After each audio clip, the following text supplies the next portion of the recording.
紅色包頭靴外觀冇任何問題。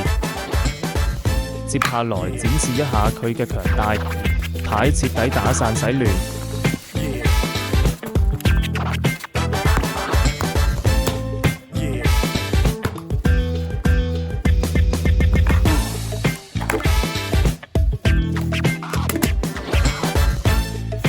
先講結果後發牌，第一局開閒，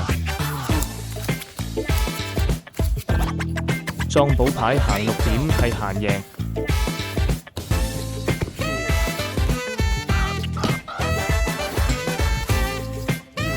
係開閒定係和局都唔啱，我感應到係莊贏先啱，緊張嘅時刻嚟咗，8點莊贏中咗，下局開閒。冇錯，8點閒贏，再嚟開莊，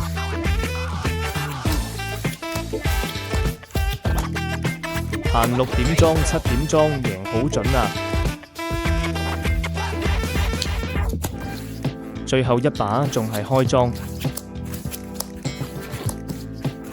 莊贏全部估中咗。